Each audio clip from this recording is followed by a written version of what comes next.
여러분 반갑습니다. 자, 오늘은 마이그레이션 주제를 웨비나를 준비했습니다. 마이그레이션 생각보다 더 쉽습니다. 자, C++ 빌더 마이그레이션 과정입니다. 발표자 소개하겠습니다. 제 이름은 김현수이고요. 저는 RAD 스튜디오 에반젤리스트로 활동을 하고 있습니다.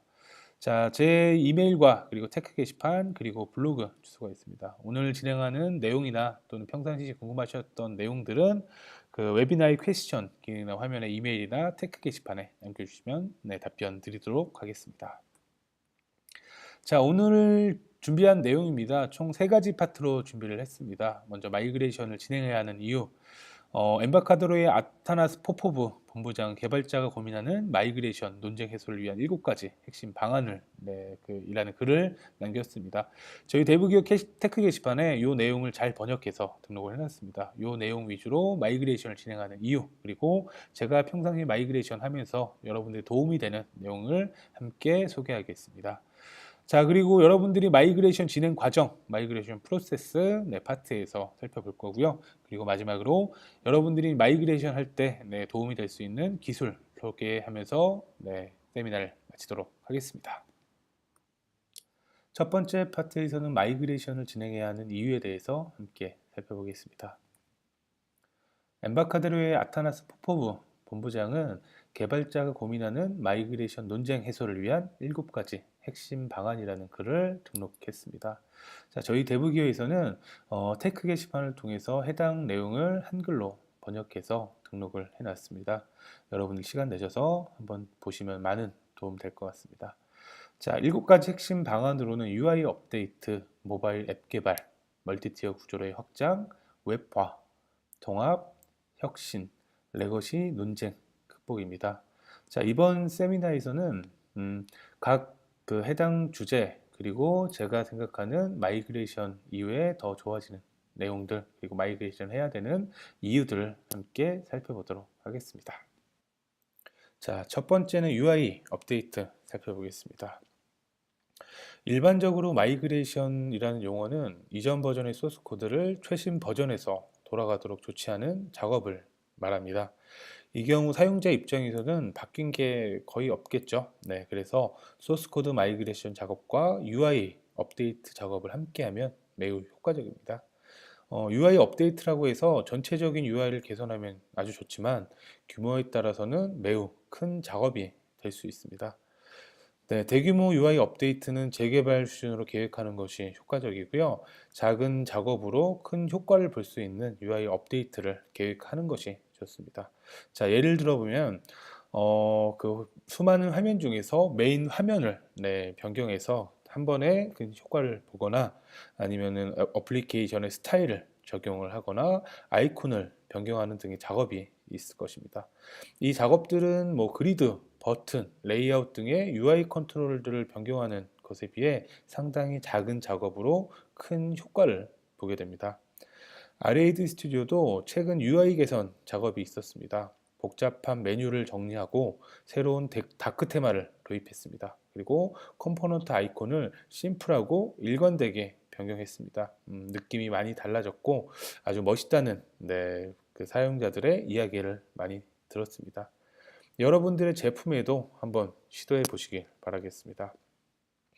그리고 최신 윈도우즈 운영체제인 윈도우즈 10에 맞춰 UI를 개선해 보시기 바랍니다. RAD 스튜디오는 윈도우즈 10 룩앤필을 적용할 수 있는 VCL 스타일 윈도우즈 10 전용 컴포넌트 그리고 윈도우즈 10 기능을 활용할 수 있는 WinRT 기반 컴포넌트 등을 제공하고 있습니다. 자, 마이그레이션을 통해 더 멋지고 최신 운영체제 룩앤필을 지원할 수가 있을 것입니다. 자, 조금 자세히 살펴보면은 자, 그 이번에 10.2.2에 그 새로 도입된 다크 테마입니다. 자, 느낌이 훨씬 확실히 달라졌죠. 저는 상당히 마음에 듭니다. 자, 그리고 컴포넌트의 아이콘도 전반적으로 심플하고 일관되게 변경됐습니다. 자, 지금 화면에 보시는 것들은 아이콘을 선택하거나 제작할 때 여러분들이 좀 중점적으로 생각하면 좋을 만한 내용들입니다. 이 내용들은 그 RAD 스튜디오 아이콘 디자인에 그 반영된 내용입니다. 자, 첫 번째는 아이콘으로 역할을 표현하면 아주 좋습니다. 역할을 인식 가능한 디자인을 한번 고려해 보시고요. 자, 그리고 연관된 공통 테마 아이콘으로 구성을 했습니다. 자, 모든 다이얼로그 아이콘은 대여 상자를 포함했고, 그리고 파이어 닥에는 네, 붉은색 데이터베이스를 포함하는 등 자, 공통 테마의 아이콘을 갖고 있으면 사용자 입장에서도 훨씬 그 아이콘만 보고도 예측이 가능할 겁니다. 자, 그리고 대담해지고 다채로운 명확한 디자인이 이번에 적용됐습니다. 자, 색상을 사용할 때도 조금 더 강력하게 그리고 벡터화되고 명확한 그리고 인식 가능한 그런 형태로 디자인하면은 아주 효과적으로 네, 디자인 가능할 겁니다. 자, 이렇게 새로워진 컴포넌트 아이콘이고요. 자, 다크 테마에서도 이런 형태로 네, 표현이 됩니다. PNG 포맷으로 아이콘을 제작했기 때문에 네, 일부 내용들은 투명한 효과를 네, 보게 됩니다. 자, 그리고 윈도우즈 10 네, 기능을 룩앤필을 지원하는 네, 윈도우즈 10 VCL 컨트롤입니다. 자, 하나하나 뭐 자세히 설명을 드리진 않겠습니다. 네, 자, 조금 더 자세한 내용은 하단에 있는 자세히 보기 링크를 통해서 여러분이 직접 한번 살펴보시면 아주 좋을 것 같습니다. 자, 그리고 윈도우즈 10 기능을 사용할 수 있는 WinRT 기반 네, 컴포넌트를 통해서 네, 이렇게 공지를 하거나 어떤 컨텐츠들을 다른 애플리케이션과 네, 공유할 수 있는 그러한 내용들의 컴포넌트들도 제공을 하고 있습니다. 자, 그리고 윈도우즈 10 VCL 스타일, 다양한 스타일들이 네, 윈도우즈 10에 맞게 제공을 하고 있고요. 자, 파이어몽키에서도 네, 동일한 스타일을 제공을 하고 있습니다. 자, 그리고 이번에 10.2.2에 추가된 몇 가지 이제 컴포넌트들을 네, 간단히 소개하겠습니다. T 카드 패널은 여러 장의 카드를 네, 관리하는 패널이고요. 뭐 제스처, 네, 손가락으로 뭐 터치 모니터에 네, 넘기면은 여러 장의 카드를 전환할 수 있는 그러한 기능들도 하단의 샘플 경로에 잘 정리가 되어 있습니다. 자, 그리고 T 스택 패널, 네, 어떤 컨트롤들을 어떤 정렬을 같이 일관되게 정렬을 할 수 있는 그러한 패널이고요.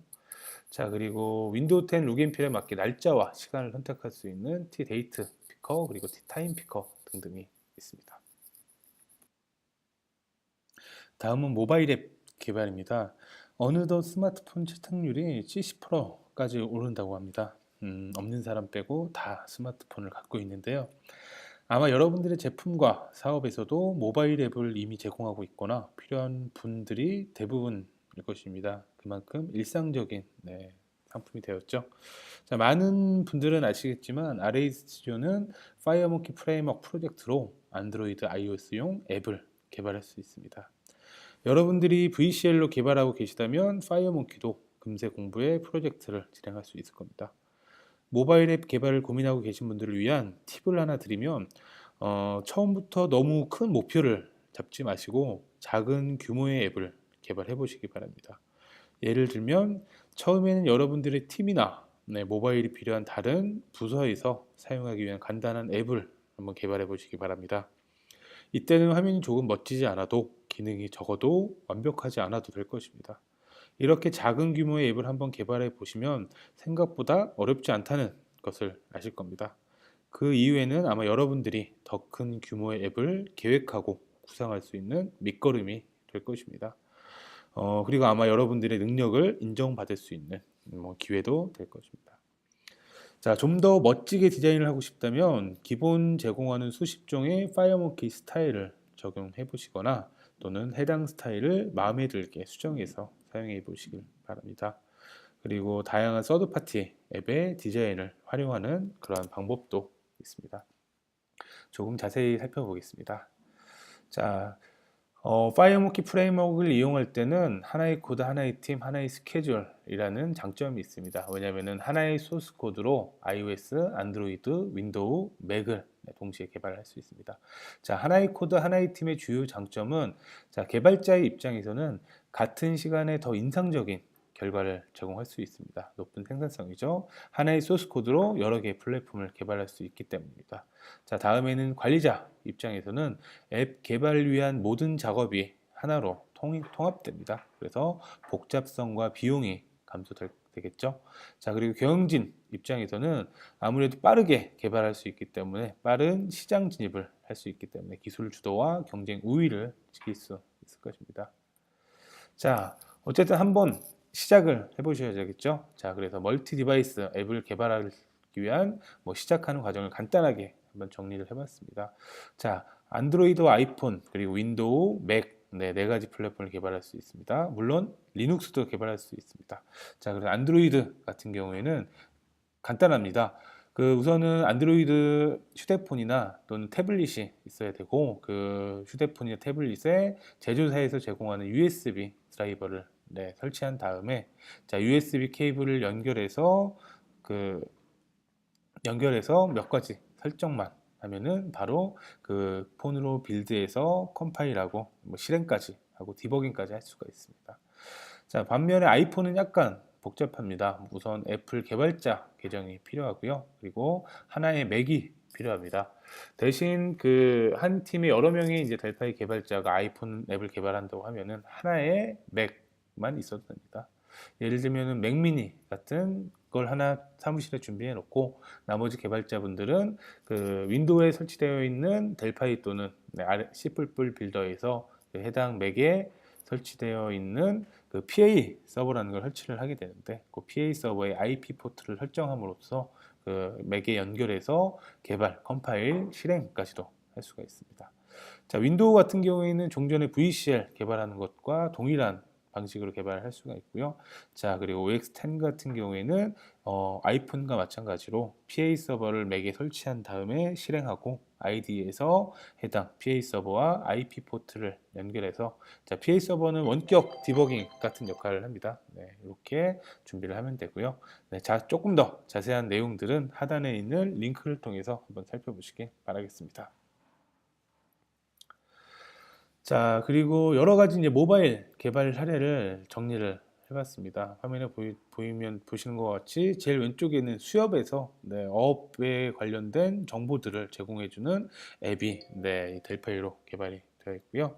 자, 그리고 이제 그 옆에 있는 것들은 훈련을 할 수 있는 그러한 앱들이고, 요거는 CCTV 를 연동할 수 있는 그런 앱들이고, 자, 요거는 저희 이제 그 모바일 고급 과정을 진행하는 오상현 실장님 계신데 그분이 만든 스키장 앱입니다. 그리고 옆에 있는 것들은 영어 학습용 앱, 그리고 여기 있는 것들은 장애인 콜택시 운전원들이 사용할 수 있는 이런 앱입니다.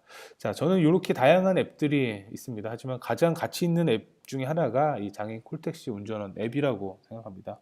자, 왜냐하면은 다른 앱들에 비해서 UI는 조금 부족할 수도 있지만 자, 이렇게 그 원하는 시점에 원하는 기능만 딱 만든 앱 같은 경우에는 어떤 그 작업자들에게 훨씬 더 효과적인 그 업무 방법을 제공해 줄 수 있습니다. 물론 UI도 예쁘고 기능도 뭐 아주 멋진 그런 앱을 개발하고 싶으시겠지만 처음에는 이렇게 꼭 필요한 기능들 위주로 개발해서 한번 개발해 보시고 그 이후에 조금 더 멋진 UI 그리고 기능들을 구현해 보는 것도 아주 좋은 선택입니다. 자, 자세한 내용들은 모바일 개발 사례 링크를 통해서 좀 더 확인할 수 있습니다.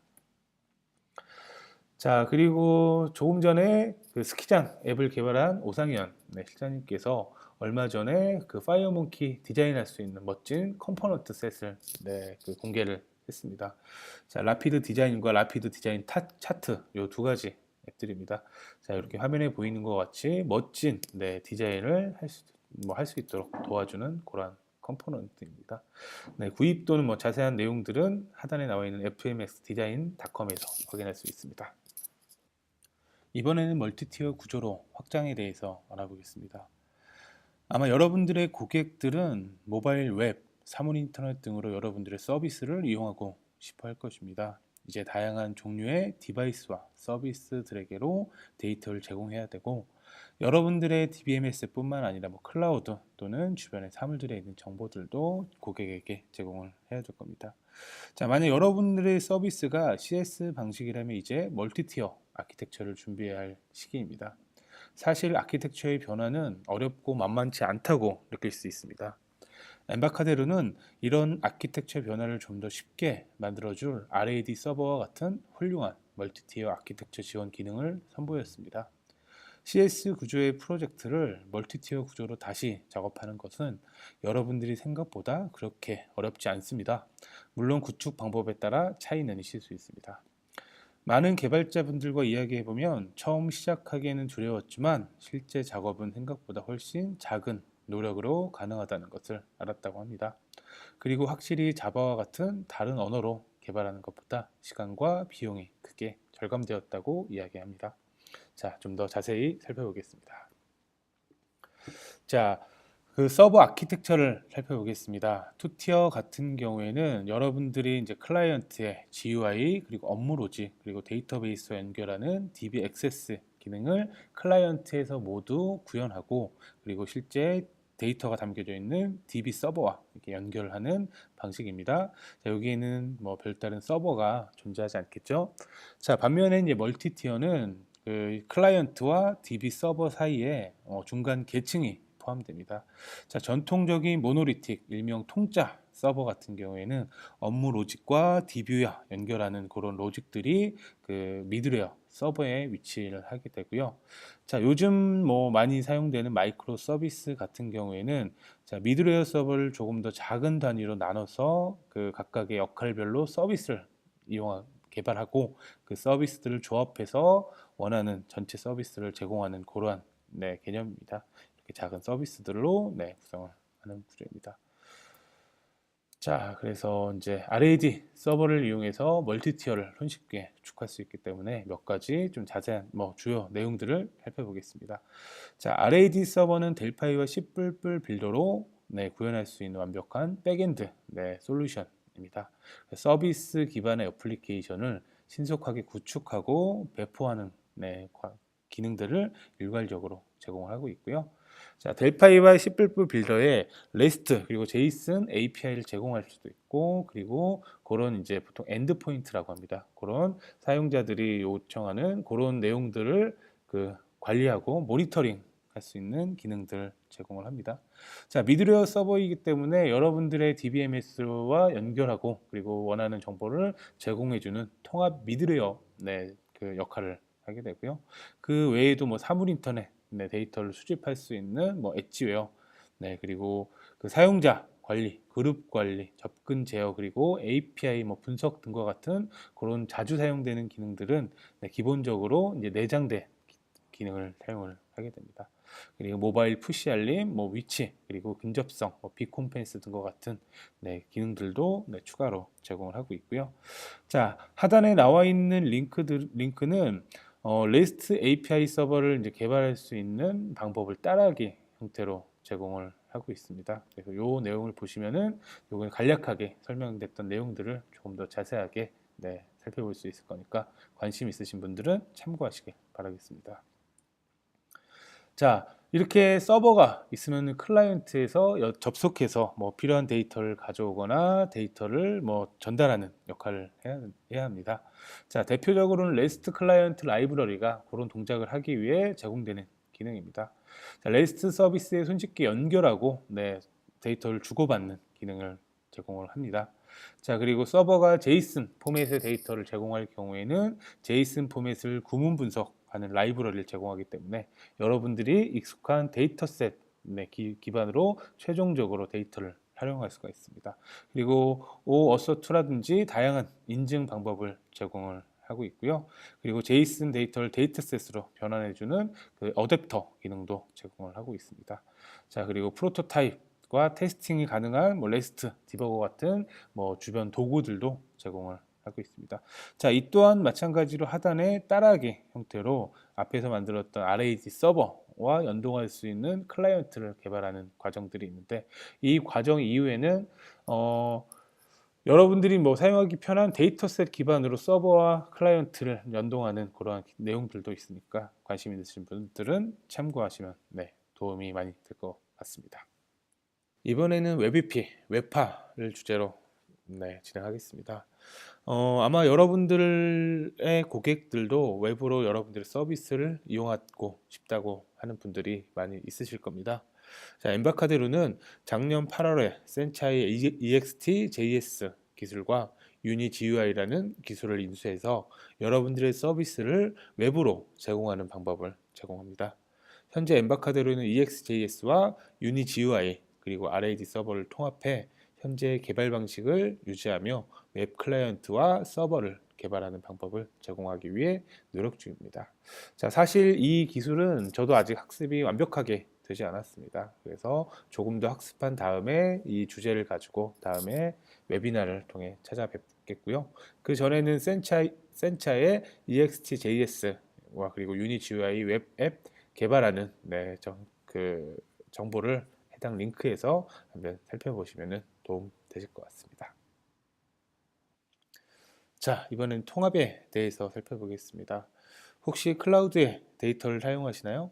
아니면 세일즈포스닷컴, 페이스북, 구글 드라이버와 같은 서비스들의 데이터와 연동이 필요하실까요? 자, 이제 다양한 엔터프라이즈 서비스와 데이터를 여러분들의 서비스와 통합해서 여러분들의 고객에게 제공할 수 있습니다. 엠바카데로는 C 데이터사와 함께 엔터프라이즈 커넥터라는 제품을 선보였습니다.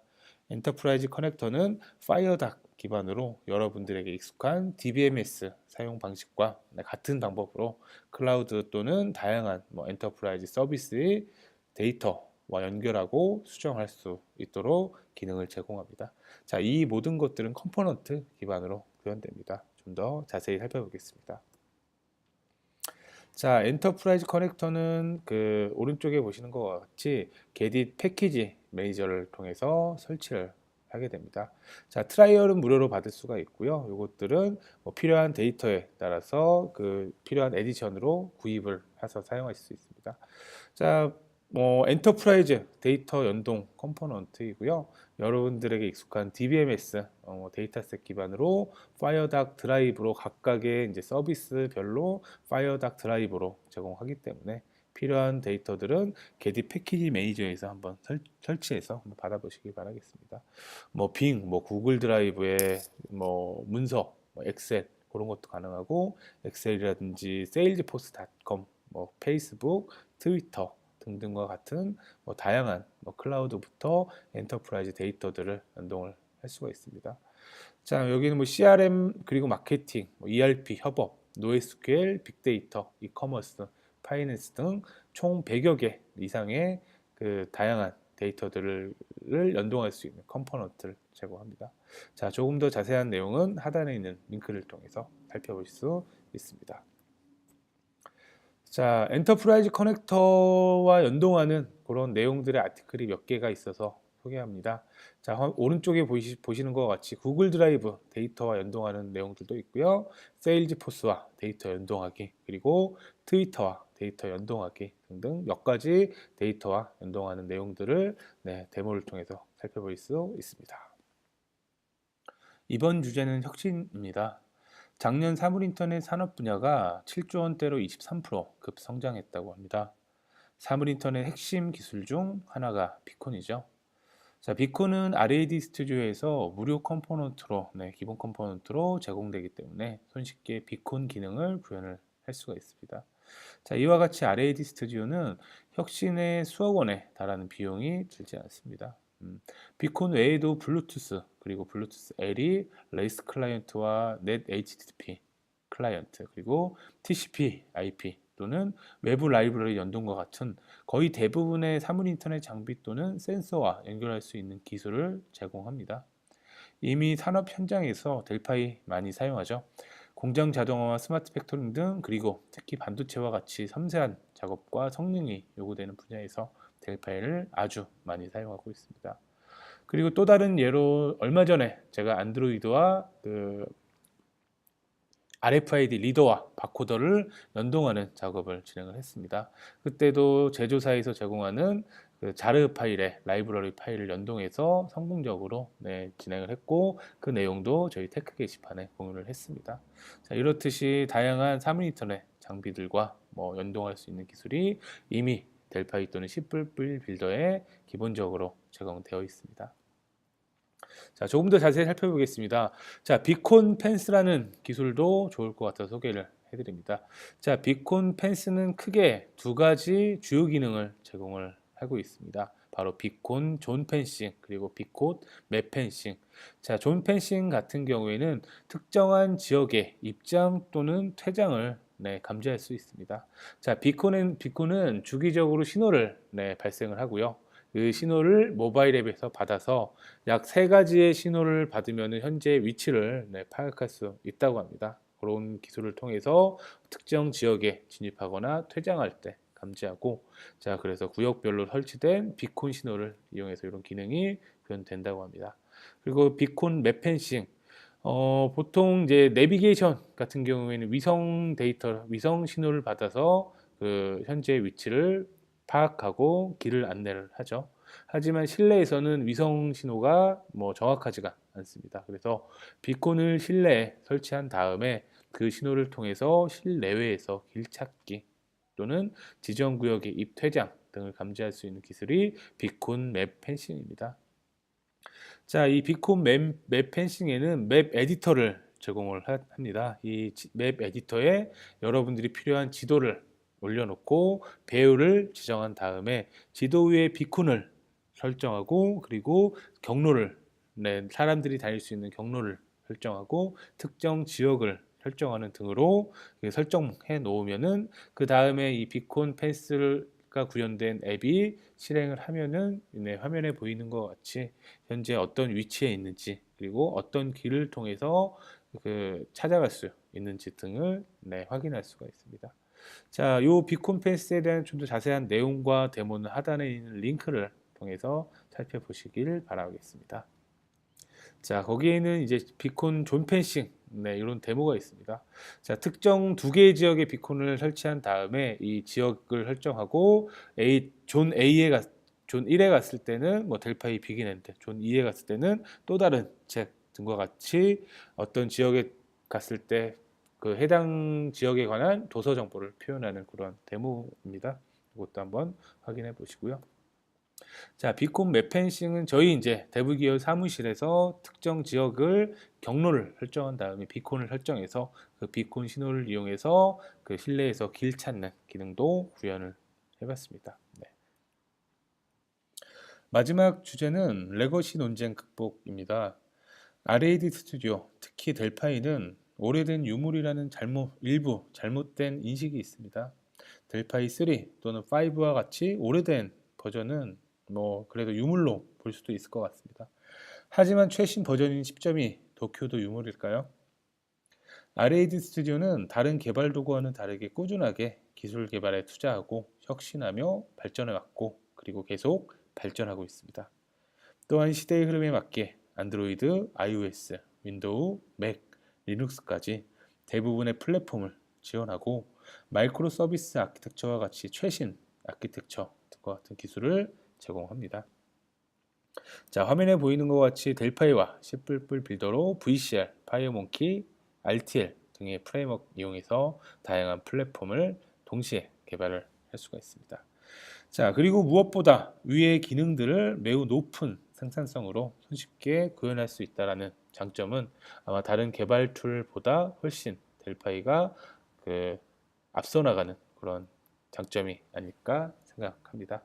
자, 몇 가지 살펴보겠습니다. 자, 먼저 리눅스 지원합니다. 자, 리눅스는 10.2 버전부터 지원을 하고 있고요. 현재는 리눅스 64비트 서버에 집중을 하고 있습니다. 공식적인 지원은 우분투 16 버전 그리고 레드햇 엔터프라이즈 7 두 가지를 공식적으로 지원을 하지만, 자, 대부분의 배포판에서 작동할 것으로 예상됩니다. 그리고 저희 이제 고객분들이 이제 말씀해 주신 바로는 뭐 센트 OS와 같은 또 다른 리눅스에서도 정상적으로 동작하는 것을 확인을 했습니다. 자, 그리고 대부분 이제 서버 사이드 기술 위주로 기능을 제공을 하고 있습니다. RTL, DBRTL, IOUtils, 파일 시스템 접근하고 뭐 DB 연결하기 위한 파이어닥, HTTP 등등과 같은 서버 사이드 기술 위주로 현재는 제공을 하고 있습니다.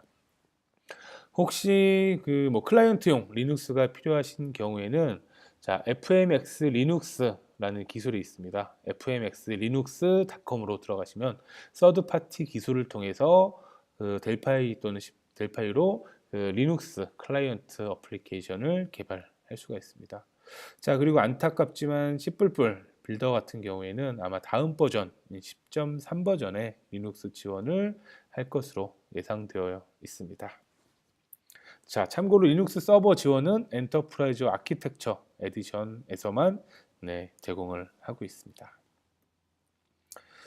자, 리눅스를 당장 사용하실 계획은 없더라도, 리눅스 앱 개발할 계획은 없더라도 한번 간단하게 어떤 것인지 한번 살펴보면은 향후에 리눅스 할 기회가 있을 때 바로 이용을 하실 수 있을 겁니다. 자, 그래서 RAD 스튜디오에서 리눅스 개발 환경 설정하는 부분을 따라하기 형태로 아래 링크에다 기록을 해놨습니다. 자, 그리고 리눅스 기반 웹 서비스 제작하는 내용도 이 하단 링크에 기록을 해놨고요. 자, 여기에서는 콘솔 기반 웹브로커 그리고 아파치 모듈 기반 웹브로커 프로젝트를 통해서 리눅스용 앱을 배포하고 테스트하는 과정을 진행을 했고요. 여기에 한 발 더 앞서 나가서 실제 MySQL DB, 일반적으로 리눅스에서는 MySQL을 많이 사용을 하더라고요. 그래서 이 웹브로커 프로젝트에서 MySQL과 그 파이어닥을 이용해서 데이터를 연결하고 그리고 실제 웹 서비스로 서비스하는 내용까지도 따라하기로 살펴볼 수 있습니다. 꼭 참고하시길 바라겠습니다.